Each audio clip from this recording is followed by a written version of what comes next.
नमस्कार।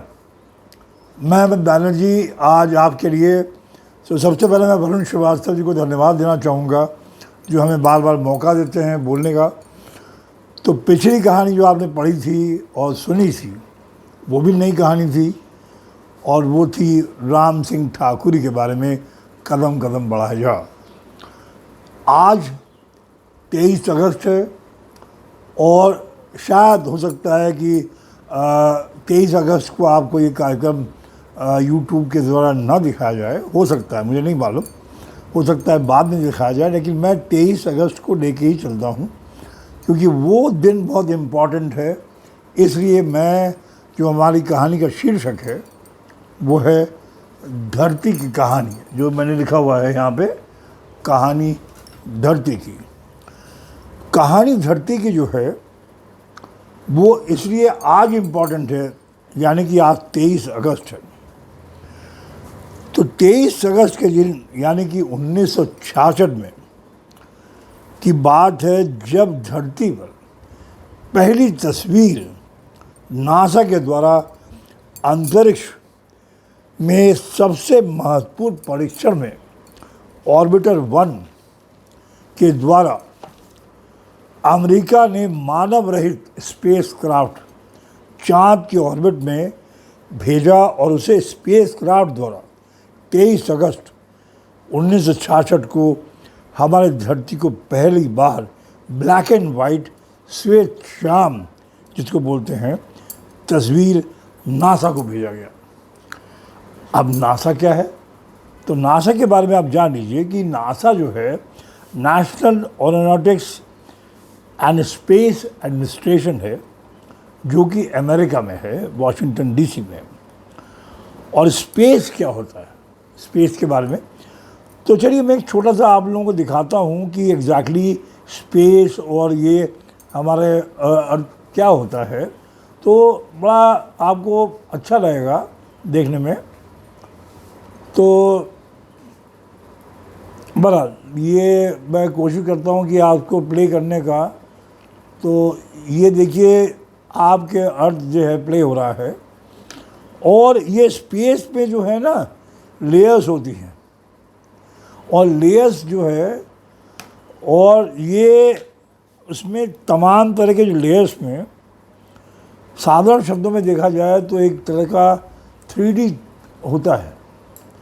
और 3D में आप समझ लीजिए इसमें तमाम तरह की चीज़ें होती हैं, यूनिवर्स होता है, स्टार्स होता है, प्लैनेट होता है। और ये जब तस्वीर भेजी गई थी 23 अगस्त को 1966 में, उसके बाद एक और तस्वीर भेजी गई थी और वो तस्वीर भेजी गई थी आप समझ लीजिए 1972 में दिसंबर 7 को। और ये धरती की एक बहुत महत्वपूर्ण तस्वीर थी जो लगभग 29,000 किलोमीटर से आप समझिए 18,000 मील से अपोलो 17 के स्पेसक्राफ्ट के क्रू के द्वारा खींची गई, जो अपोलो 17 में चाँद की ओर जा रहा था। और ये तस्वीर जो है इतना इम्पोर्टेंट था वैज्ञानिकों के लिए जो शोध कार्य में बहुत सहायक साबित हुई। और उस वक्त हमारी धरती को सबसे पहली बार देखा गया कि हमारी धरती जो है ब्लू मार्बल है, यानी कि नीला संगमरमर के रूप में ये जाना गया। आपको भी कितना अच्छा लगता होगा जब किसी ऊंचाई में आप जाते होंगे, पहाड़ पर चढ़ते होंगे, किसी इमारत की ऊंचाई पर जाते होंगे, तो वहाँ से जब नीचे झांकते होंगे तो कैसा लगता होगा। छोटे छोटे कार हैं, छोटे छोटे लोग हैं। तो वो सोचिए जब मानव रहित स्पेसक्राफ्ट के द्वारा वो तस्वीर ऊपर से ली गई, वो तस्वीर जब फ़ोटो आया तो वो कैसा लगा होगा। बड़ा अजीब सा अनुभव था वो। इसलिए धरती को जानना बहुत ज़रूरी है और जितना ज़्यादा आप धरती के जानेंगे तो उसमें बहुत मज़ा आएगा धरती को जानने में। हाँ, ये चीज़ आपको बहुत जानना ज़रूरी है कि धरती हमारी कितनी पुरानी है और जानते कितनी पुरानी है? अगर मैं आपको बताऊं कि धरती 4.543 बिलियन वर्ष पुराना है, यानी कि 50 मिलियन वर्ष, और स्पष्ट करते हैं आपको 5 करोड़ वर्ष पुराना है।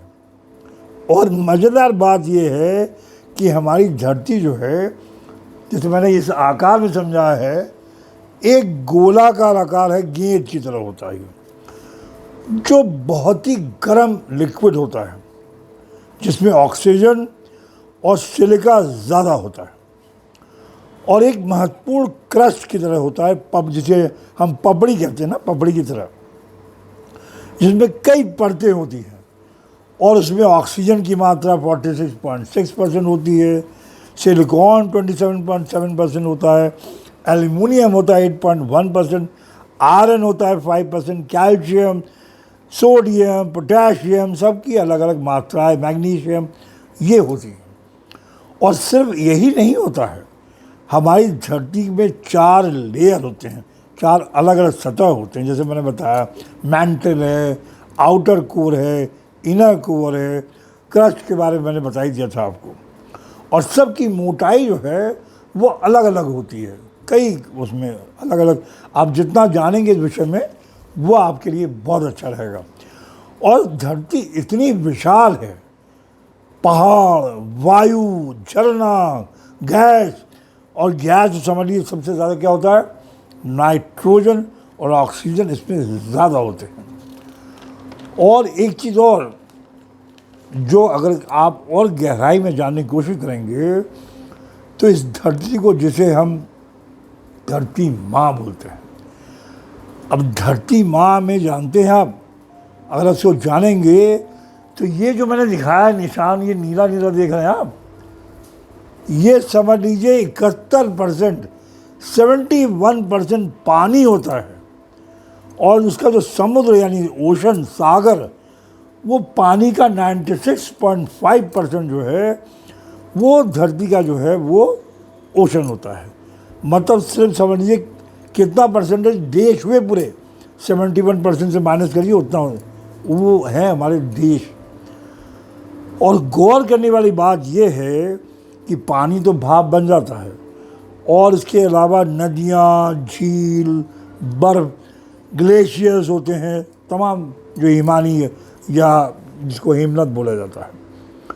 और एक चीज़ और आप जान लीजिए कि आपने सुना होगा एंटार्क्टिका के बारे में, और एंटार्क्टिका जो है ये भी ग्लेशियर होता है। और आपको जानकर आश्चर्य होगा, ये 14 करोड़ वर्ग किलोमीटर में फैला हुआ है, और समुद्र की सतह से 3000 मीटर ऊपर है। और फिर इसमें वोल्केनोज भी हैं, लावा जिसको बोलते हैं, गर्म लावा निकलता है, समझ लीजिए। आप समझिए धरती के गोद में इतनी विशाल धरती, जिसको हम माँ बोलते हैं, क्या नहीं है इस धरती में। अब मैं ज़्यादा बोलूँगा धरती के बारे में तो आप लोगों को याद आ जाएगा सीता मैया के बारे में। बोले सीता मैया धरती में समा गई थी, तो भैया बहुत बकबक कर रहे हैं आप भी धरती में समा जाइए। बहरहाल मैं थोड़ा सा अंटार्कटिका के बारे में बता रहा था आपको, तो इसलिए आप लोगों को जानना बहुत आवश्यक है कि इलाहाबाद के अंटार्कटिका में जो वैज्ञानिक गए, उनका नाम था सैयद ज़हूर कासिम साहब। वो इलाहाबाद के रहने वाले थे, और 1981 से 1988 तक वो अंटार्कटिका के शोध कार्य में शामिल रहे।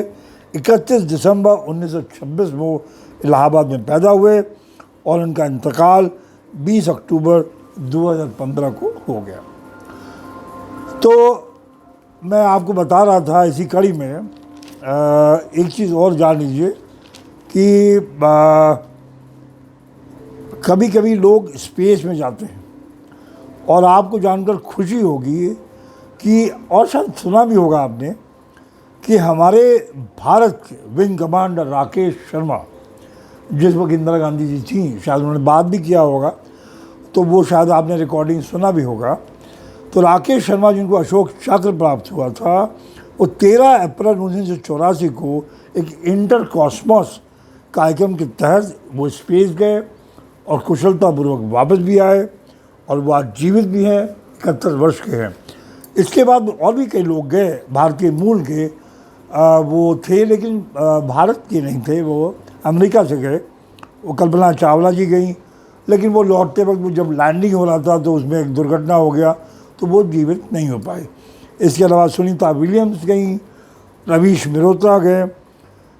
तो मैं ये चाहूँगा कि आप जो आज मुझे मौका मिला है और वरुण श्रीवास्तव ने मौका दिया है और मैं आप लोगों से धरती के बारे में बात कर रहा हूँ, तो आप में से कोई मेजर से वैज्ञानिक बनिए, एस्ट्रोनॉट बनिए। आप वैज्ञानिक बन करके, एस्ट्रोनॉट बन करके खोज करिए, नासा जाइए, उत्तर प्रदेश का नाम रोशन करिए और हमारे देश का नाम रोशन करिए और खूब जानिए आप देश के बारे में और हमारे इस धरती के बारे में।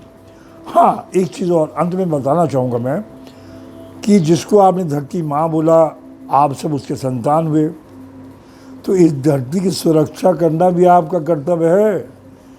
तो आप खूब पेड़ लगाइए और इसको प्रदूषण से बचाइए, वातावरण को शोषित करिए आप।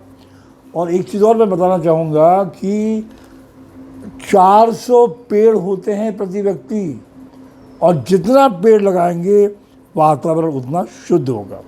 आप नासा के वेबसाइट में जाइए जो कि www.nasa.government है, नेशनल ज्योग्राफी चैनल को देखिए, यूट्यूब में सब कुछ उपलब्ध होगा। देखिए ये यूट्यूब में मैं आपको बता रहा हूँ, जो मैं दिखा रहा हूँ आपको, ये सारे यूट्यूब में आपको ये सारे चैनल अवेलेबल है, चाहे वो ऑर्बिट हो, चाहे हिस्ट्री ऑफ अर्थ हो, ये सारे आपको ये देखिए। आपको ये जब देखते हैं ना, आपको हिस्ट्री ऑफ अर्थ के बारे में आपको इससे मिल जाएगा, तो सारा कुछ इसमें आपको मिलेगा। तो जब भी आज जाएंगे देखिए। आज की कहानी हम यहीं समाप्त करेंगे और फिर मिलेंगे एक दूसरी कहानी के साथ। नमस्कार, खुश रहिए, सुरक्षित रहिए। अब मैं वरुण श्रीवास्तव जी का और तमाम टीचरों का मैं बहुत बहुत धन्यवाद देता हूँ और आप लोगों को ये कहता हूँ कि आप लोग नासा के वेबसाइट और नेशनल ज्योग्राफिक चैनल को कभी कभी देख लिया करिएगा। हाँ, एक रिक्वेस्ट है मेरा आप लोगों से, आज जब आप सोइएगा आकाश की ओर ताकिएगा और आकाश की ओर ताक करके कोशिश करिएगा कि आकाश में कितने तारे हैं, तो गिन पाएंगे तारों को। चलिए कोशिश करिएगा। तो नमस्कार, फिर मिलते हैं दूसरी कहानी लेकर के। मैं फिर आऊँगा आपको अगले इतवार को। तब तक के लिए bye bye, thank you very much, Tata.